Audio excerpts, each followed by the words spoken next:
하나님의 말씀은 요한계시록 1장 3절. 이 예언의 말씀을 읽는 자와 듣는 자들과 그 가운데 기록한 것을 지키는 자들이 복이 있나니 때가 가까움이라. 아멘. 네, 오늘 함께 은혜 받을 말씀의 제목은 환난 시대에 복 있는 사람. 환난 시대에 복 있는 사람. 시편 1편에는 율법 시대에 복 있는 사람을 말하고 있어요. 율법 시대에 복 있는 사람은 여호와의 율법을 주야로 묵상하며 그걸 즐거워하는 자다, 이렇게 말씀했어요. 그게 율법 시대에 복 있는 사람이에요. 은혜 시대에 복 있는 사람은 마태복음 5장 3절부터 주님이 무슨 말씀하시냐면, 심령이 가난한 자는 복이 있나니 천국이 저희 것이며. 그래서 이 심령의 복을 받는 사람을 말하고 있어요. 그런데 환난 시대에 복 있는 사람은 오늘 본문에서 예언의 말씀을 읽고 듣고 지키는 사람이 복이 있다, 이렇게 말씀하고 있어요. 그럼 우리가 사는 이 시대는 율법 시대도 지났고 이제 은혜 시대도 지나가고 있어요. 그리고 누구에게 물어보아도 환난 시대, 소위 말세다, 이렇게 말씀들을 하고 있습니다. 그런 때에 복이 있는 사람은 어떤 사람이냐? 그걸 계시록 1장에서 우리에게 사도 요한을 통해서 기록하고 알려주고 있습니다. 아멘. 첫째는 오늘 본문 그대로 이 예언의 말씀을 읽고 듣고 지키는 사람. 아멘. 이 사람이 환난 시대에 복이 있는 사람입니다. 이 예언의 말씀이라는 말은 요한계시록을 가리킨 것이고, 이 요한계시록의 말씀을 읽는다는 의미는 뭘 말하느냐면 눈이 열려서 읽어야 됩니다. 눈이 열려서. 그래서 계시록 3장 18절에 보면 안약을 사서 눈에 발라 보게 해라. 그게 무슨 말이냐면 말씀을 볼 줄 아는 안목을 가지라는 거예요. 네, 똑같은 눈이라도 사람을 볼 줄 아는 눈이 있고 사람을 볼 줄 모르는 눈이 있어요. 시대를 볼 줄 아는 눈이 있고 시대를 볼 줄 모르는 눈이 있어요. 말씀을 똑같이 읽어도 말씀을 볼 줄 아는 안목이 있어요. 그래서 여기서 이 예언의 말씀을 읽는다, 이 말은 이 말씀을 진리로 읽을 수 있는 안목을 가진 사람을. 그리고 여기서 듣는다는 말은 오늘 제가 하는 말이 들린다, 이런 차원이 아니고 이 말씀이 진리로 내게 들려져야 돼. 그 말은 계시록 2장과 3장에 보면 7번이나 귀 있는 자는 성령이 교회들에게 하시는 말씀을 들을지어다. 그게 무슨 얘기냐면 이사야 50장 4절로 5절에 보면 여호와께서 아침마다 나의 귀를 열으사 학자같이 알아듣게 하시도다. 하나님이 귀를 열어서 말씀을 듣는, 진리로 듣는 귀가 열려져야 한다, 그 말이죠. 그 다음에 지킨다는 의미는 뭘 말하느냐면 생활한다, 이런 뜻이 아니고 고린도후서 3장 3절 같이 이 신비에 새겨서 잠언서 3장 3절 같이 마음판에 새겨서 이것이 흘러 떠내려가지 않고 내게 그 말씀이 영원토록 있도록 지켜내는 거예요. 이런 사람이 이 환난 시대에 제일 첫째로 복이 있는 사람입니다. 아멘. 그래서 이 예언의 말씀을 읽고 듣고 지키는 사람, 이 사람이 환난 시대에 가장 복이 있는 사람이다. 아멘. 자, 두 번째는 성령의 감동을 받는 사람이에요. 성령의 감동을 받는 사람. 아멘. 자, 10절을 다 같이 한번 읽어보세요. 계시록 1장 10절.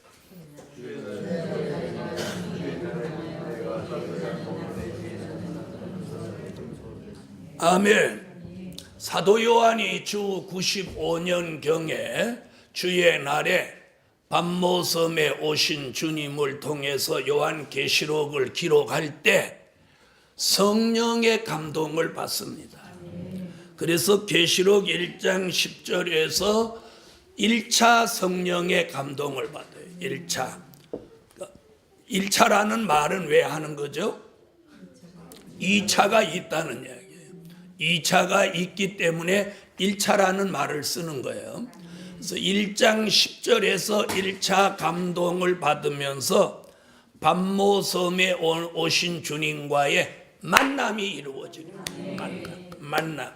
그래서 우리가 굉장히 중요한 게 이 만남이에요. 만남. 누구를 만나냐, 이게 중요한 거예요. 누구를 만나냐. 사도 요한은 오늘 요한계시록이라고 하는 이 엄청난 말씀을 기록할 수 있었던 그 배경이 뭐냐? 반모섬에 오신 주님과의 만남입니다. 주님과의 만남.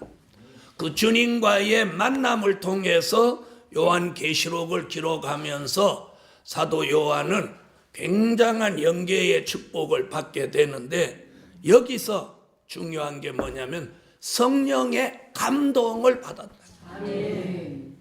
여러분, 그래서 1차 감동을 10절에서 받으면서 반모섬에 오신 주님과 만나게 되고, 계시록 4장 2절에 가서 2차 성령의 감동을 받으면서 보좌 세계에 가게 됩니다.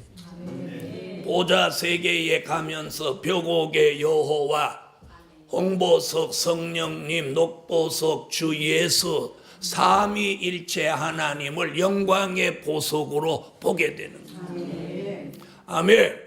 그래서 사도 요한이 성령의 감동 속에 1차 감동, 2차 감동을 받으면서 기록해 놓은 말씀이기 때문에 베드로후서 1장 20절로 21절에 뭐라고 하느냐면, 경의 모든 예언은 사사로이 풀 것이 아니요, 성령의 감동을 받은 사람들이 기록해 놓은 것이다, 이렇게 말합니다. 그래서 요한계시록이라고 하는 책은 성령의 감동을 받은 사도 요한이 기록했기 때문에 우리도 성령의 감동을 받아야 됩니다. 자, 그런데 교회가 시간이 가면 갈수록 대한민국 기독교 모든 교회들이 성령을 소멸하고 있어요. 성령을 소멸하고 있어요. 사도 바울은 재림을 사모하고 기다리는 데살로니가 교회에다가 주의 재림을 사모하고 기다리는 데살로니가 교회 사람들한테 뭐라고 하면, 성령을 소멸치 마라. 성령을 소멸치 마라. 그럼 성령을 못할 수 있다는 거죠? 성령을 소멸할 수 있다는 거예요. 그래서 오늘 예루살렘 교회 성도 여러분, 환난 시대에 복 있는 교회, 환난 시대에 복 있는 사람은 어떤 사람이냐? 오늘 두 번째로 성령을 소멸치 않고 성령의 감동을 계속 받는 사람. 그래서 성령의 감동을 통해서 설교하고, 성령의 감동을 통해서 기도하고, 성령의 감동을 통해서 찬양하고, 성령의 감동을 통해서 오늘 예배드리고, 성령의 감동이 있는 교회, 성령의 감동이 있는 삶이 이게 복이 있는 삶이에요. 왜 그럼 이 성령의 감동이 이만큼 중요하냐? 요한계시록이 현실로 이루어진 우리 시대에는 계시록 16장 13절로 14절, 요한계시록 18장 1절로 3절에 보니까 귀신의 영이 나와서 이 세상을 이미 귀신의 처소로 만들고 있어요. 그래서 귀신의 영이 들어가서 귀신의 처소를 만들고 있으니 성령을 소멸하지 않아요. 성령을 소멸한다고 하는 이야기는 뭘 의미하느냐? 귀신의 영이 들어올 수 있다는 얘기예요. 성령이 우리 속에 내주에 계시기 때문에 귀신의 영이 못 들어오는 거예요. 영은 영으로 막아주는 거예요. 육이 영을 막을 수는 없는 거예요. 그래서 성령이 귀신의 영을 막아주는 거예요. 그런데 내 속에 성령이 소멸됐다면 귀신의 영이 이 세상에 득세해서 이미 귀신의 처소가 된 이 삶 속에 우리가 귀신의 영을 어떻게 받지 않고 살 수 있겠느냐. 그래서 오늘 이 환난 시대에 복 있는 사람은 뭐 좋은 집을 가진 사람도 아니고 아파트를 10채 가진 사람이 아닙니다. 그래서 우리 시대에 가장 지금 복 있는 게 뭐냐? 조금 어렵고 내 사는 게 남만 못해도 그거에 연연할 게 아니고 성령의 감동. 성령이 여기서 감동하는 사람. 아멘. 오늘 예루살렘 교회가 성령의 감동이 있는 교회가 되십니다. 성령의 감동. 그래서 사도 요한같이 1차, 2차 이 정도 끝나는 게 아니라 매일매일 찬양할 때, 기도할 때, 예배 드릴 때, 그리고 내가 삶 속에서도 성령이 늘 감동 속에 사는 사람, 성령이 소멸되지 않는 사람, 이 사람이 복 있는 사람입니다. 여러분, 그래서 이 환난 시대 복 있는 사람은 성령의 감동 속에 사는 사람. 그 성령이 우리에게서 떠나지 않고 함께하고 있다는 그걸 감사하시라는 거예요. 귀신이 들어오지 않은 것 그걸 감사하라는 거예요.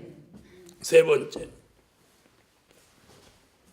반드시 속히 될 일을 깨닫는 사람이야. 아멘. 뭘 깨닫는 사람?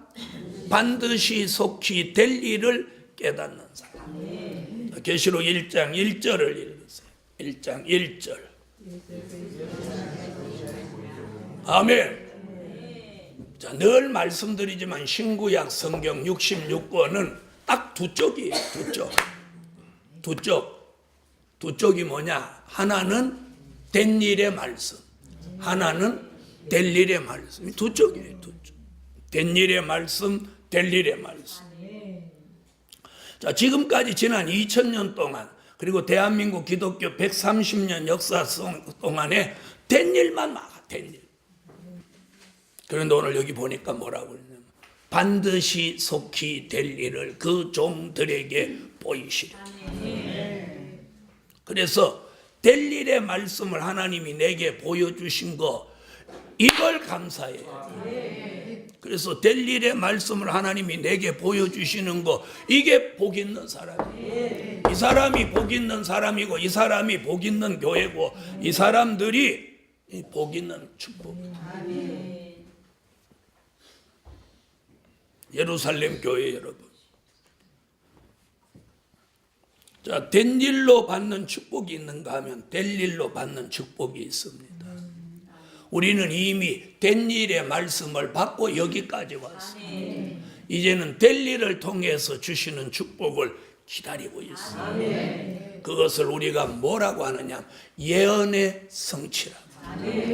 될 일의 말씀으로 우리가 복받을 그 복을 기다리고 있는 걸 뭐라고요? 예언의 성취. 예언의 성취. 예언의 성취. 여러분, 성경의 예언은 계속해서 성취되어 갑니다. 성취되어 가는.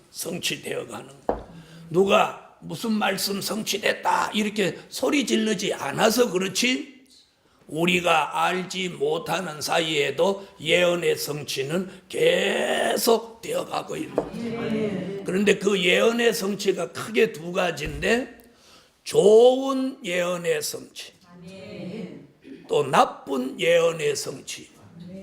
그 예언이 성취되면 좋은 일이 되는 성취도 있고 나쁜 일이 되는 성취도 있다는 거예요. 그러므로 예루살렘 교회여, 이 환난 시대에 복 있는 사람이 누구냐? 반드시 속히 될 일을 보이시는 사람. 될 일을 보이시는 사람. 오늘 이런 사람이 있는 가정, 이런 사람이 다니는 교회, 이런 사람이 이 환난 시대에 복이 있는 사람입니다. 복이 있는 사람. 아멘. 그래서 오늘 예루살렘 교회 자신이 복이 있다고 생각해요. 여러분, 자신이 복이 없다고 생각하고 복이 있다고 생각하고의 차이에서 굉장히 이 심령이 우울해지기도 하고 여기가 즐거워지기도 하는 거예요. 자신이 복이 없는 사람이라고 생각해 보세요. 얼마나 여기가 슬프고 속상해요. 근데 자신이 복이 있는 사람이다. 복이 있는 사람이다. 그러면 괜히 기쁘지. 그럼 누가 나를 만나도 오늘 복 있는 사람을 만났다. 네? 굉장히 이거 기분 좋잖아. 복 있는 사람을 만났다는 게 기분 좋은 거 아니에요. 왜? 그 사람이 받는 복이 넘어올 수도 있어요. 그런데 저주받은 사람을 만났다. 그럼 뭐가 즐거워할 일이겠어? 그러므로 오늘 예루살렘 교회요, 오늘 연휴 첫날부터 저와 여러분 오늘 복 있는 사람, 복 있는 사람. 어느 시대에? 환난 시대에 복 있는 사람. 그래서 반드시 속히 될 일을 보이시는 사람. 네 번째, 주의 오른손에 붙들려 사는 사람. 아멘. 오늘 복 있는 사람이, 환난 시대 복 있는 사람이 누구냐? 주의 오른손에 이렇게 붙들려 사는 사람. 요한계시록 1장 20절. 요한계시록 1장 20절 읽으세요. 내 오른손에 7별. 자, 주님은 마지막에 자, 별 같은 종을 이렇게 오른손으로 붙들어 준다. 자, 이 오른손으로 붙들어 준다는 말이 이사야 41장 10절에도 나옵니다. 그 다음에 다니엘서 12장 3절에도 별빛 같은 종이 궁창에 붙들려서 많은 사람을 옳은 대로 돌아오게 한다. 그러면 주의 오른손이 나를 붙든다고 하면 무슨 손이 나타나서 여기를 이렇게 잡고 다니냐? 그런 뜻이 아니고 하나님의 말씀이 내 마음을 지배하고 하나님의 말씀이 내 생각을 지배하고 하나님의 말씀이 내 삶을 지배하면 그 말씀이 생각나고 그 말씀이 내 삶에서 주장함으로 내가 말씀을 벗어나지 않고 말씀대로의 삶을 살아간다면 붙들린 거예요. 무엇에 붙들린 거예요? 말씀. 그래서 하나님의 말씀이 내 마음을 지배해야 돼. 하나님의 말씀이 내 생각, 내 삶을 지배하는 거예요. 그 말씀의 지배를 받고 있다면 붙들린 거예요. 붙들린 거예요. 여러분, 마음이 붙들렸는데 나쁜 마음이 어찌 생기겠어요? 생각이 붙들렸는데 나쁜 생각이 어떻게 들어오겠어요? 사람이 마음과 생각 따라 몸이 움직이는 거예요. 몸을 지배하는 것이 마음과 생각이에요. 자, 마음과 생각이 있어야 몸이 움직이지, 몸이 움직여서 마음이 따라오는 게 아니란 말이에요. 그렇죠? 오늘 연휴니까 다른 때는 잘 몰라도 오늘은 연휴니까 쉬는 날이니까 수요일이라도 오늘 예배 드리러 가자. 이렇게 마음과 생각이 나니까 오는 거죠. 아이고, 오래간만에 쉬니까 잠이나 일찍 퍼자자. 네. 그러면 여기 올택이 없잖아요. 네. 그래서 주의 오른손으로 붙들어서 쓰시는 종을 뭐라고 표현했느냐면 일곱 별이라고 그랬어요. 그래서 계시록에서는 붙들리냐 붙들리지 못하냐가 굉장한 차이가 있는데 계시록 8장 10절로 11절, 계시록 9장 1절로 2절, 계시록 12장 3절로 4절에 보면 떨어지는 별이 나온다는 거죠. 그러니까 붙들리지 못하면 떨어진다 이 말이에요. 그러니까 떨어지냐 붙들리냐 어느 쪽이에요? 붙들려야죠. 붙들려요. 그 떨어졌다는 말은 뭐냐면 하나님과 영적 관계가 끝이 났다. 또 좀 줄여서 말하면 영적 수명을 다했다. 아멘. 여러분 배터리도 수명을 다하면 기능이 없죠. 기능이 안 나온단 말이에요. 그걸 계속 끼고 다닐 수는 없는 거예요. 그래서 별이 떨어졌다는 말은 하나님이 그 영적 수명을 다했다는 거예요. 그런데 오늘 붙들린다. 그리고 일곱 별이다. 이렇게 말하는 것은 계시록 1장 4절에 보면 일곱 영 이야기가 나옵니다. 다시 말하면 일곱 영의 역사를 통해서 어떤 종이 나오냐면 일곱 별 같은 종이 나오는 거예요. 그 말씀이 어디 있냐면 3장 1절에 나와요. 계시록 3장 1절. 자, 3장 1절 찾으셨으면 읽어보세요.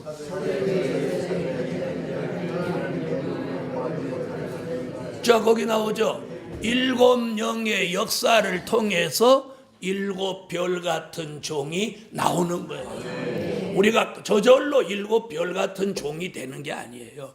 일곱 영의 역사를 통해서, 일곱 영의 역사라고 하는 것은 말세에 주시는 성령의 역사. 기독교 복음이 시작할 때 주신 성령은 요한복음 14장 16절로 17절 26절의 보혜사예요. 마지막 환란 시대의 오메가적인 역사를 통해서 복음의 완성을 이루기 위하여 주시는 성령은 일곱 영. 보혜사로 시작해서 일곱 영으로 마치는데 성령은 한 분이에요. 한 분. 아멘. 그 일곱 영의 역사를 통해서 우리가 일곱 별 같은 종으로 주의 오른손에 붙들려서 하나님이 함께 하시는 종으로 쓰임을 받는 거예요. 오늘 이런 종이 복이 있는 종. 이런 종이 그분에 그래서 붙들려 살아야 돼요. 여러분 생각 한 번의 생각을 잘못해서 인생을 완전히 망가치는 거예요. 망가치는 거예요. 네? 누가복음 18장 부자 청년이 주님의 말씀 한마디만 들으면 제자의 축복을 받는데 그걸 못 듣고 부자가 그 돈에 연연하다가 버림을 받습니다. 예루살렘 교회 여러분, 이제 우리는 그분의 손에 붙들려서 잘못된 마음이나 잘못된 생각이 들어오지 않도록 붙들려 복 있는 사람으로 살아야 할 때입니다. 마지막 다섯 번째는 계시록 1장 5절입니다. 요한 계시록 1장 5절 다 같이 읽으세요.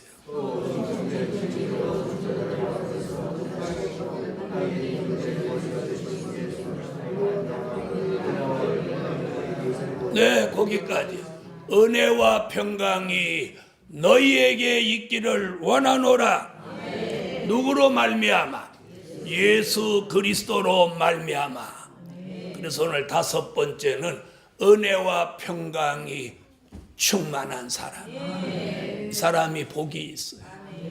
여러분 우리가 은혜가 항상 충만해.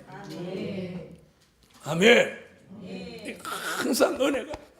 그래서 이사야 선지도 이사야 33장 2절에 여호와여 우리에게 은혜를 베푸소서.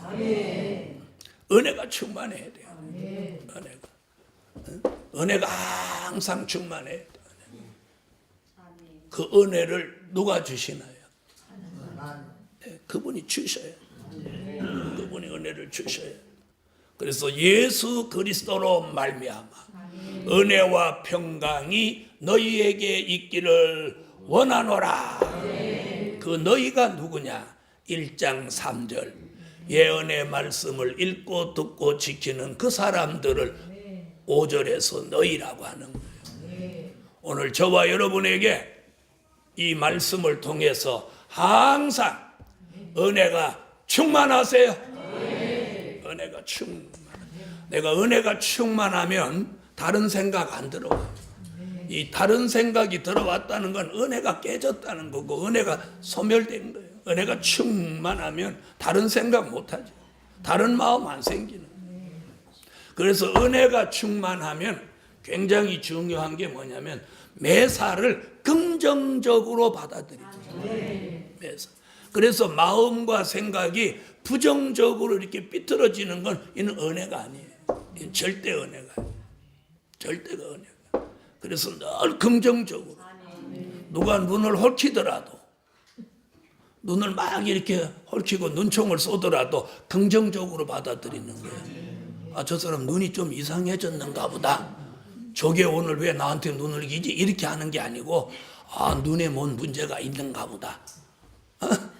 아니면 목이 어떻게 좀 오늘 이상한가 보다.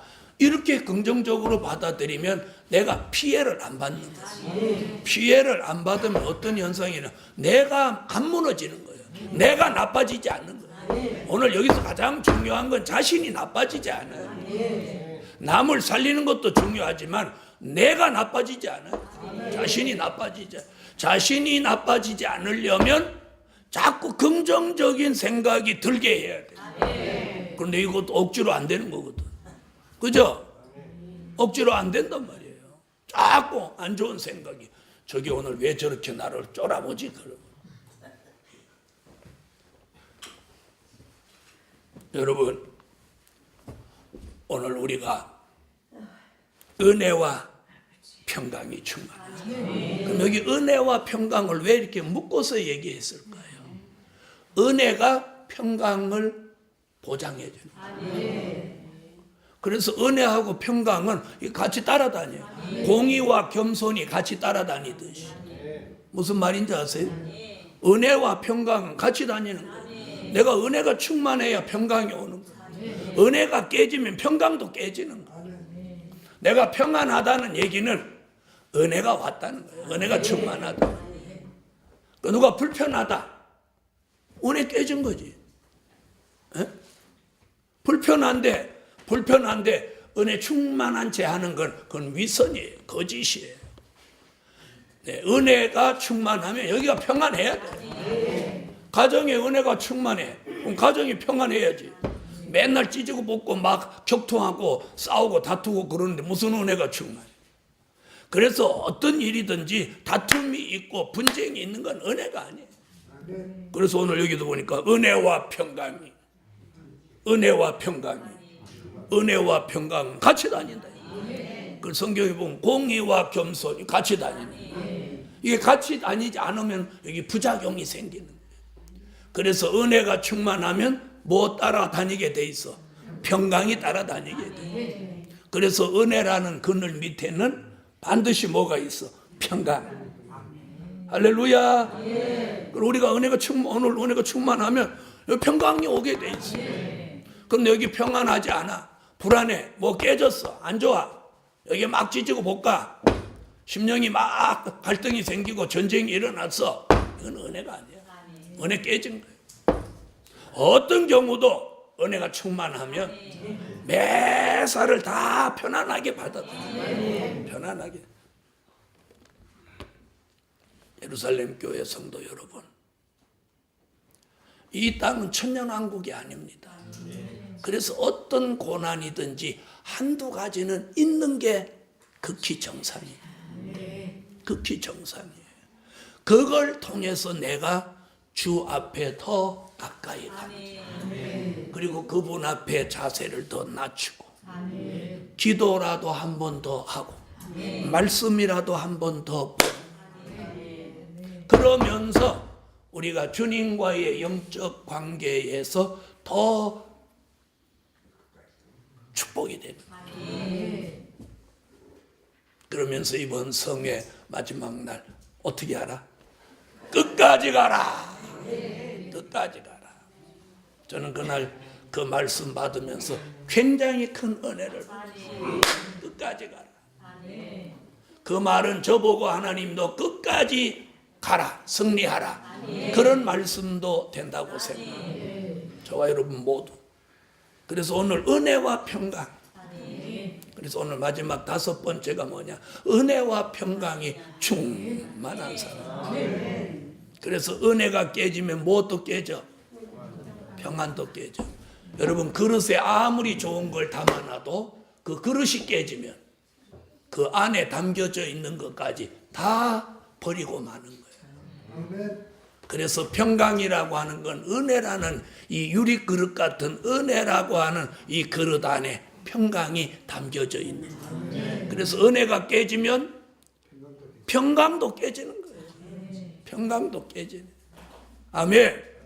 그래서 오늘 5가지 중에 5번째 은혜와 평강이 충만한 사람. 이 사람이 환난 시대에 복이 있는 사람. 복이 있는 사람. 그래서 오늘 5가지입니다. 자, 첫째는 예언의 말씀을 읽고 듣고 지키는 사람. 둘째는 성령의 감동 속에 사는 사람. 셋째는 반드시 속히 될 일의 말씀을 깨닫는 사람. 넷째는 주의 오른손에 붙들린 7별 같은 사람. 5째는 은혜와 평강이 충만한 사람. 그래서 무슨 일 안 좋은 것도 그냥 은혜로 생각하는 거예요. 은혜로. 돈이 없으면 돈 주실 때까지 기다리면 돼요. 여러분, 이제 우리는 기다리기만 하면 됩니다. 기다리기만 하면. 오늘 밤 말씀을 통해서는 뭐냐? 요한계시록에서 1장 3절에 복 받는 사람 얘기를 하고 8장 13절에 가서 화 받을 사람 3가지를 얘기합니다. 그래서 화가 있으리로다. 그러니까 요한계시록을 통해서 복 받는 사람과 화 받을 사람이 나오는 거예요. 붙들린 사람과 떨어지는 사람이 나오듯이. 그럼 오늘 예루살렘 교회 여러분, 오늘 환난 시대에 복 있는 교회, 복 있는 가정, 복 있는 사람으로서의 삶을 사실 수 있기를 주 예수 이름으로 축원합니다. 기도드립니다.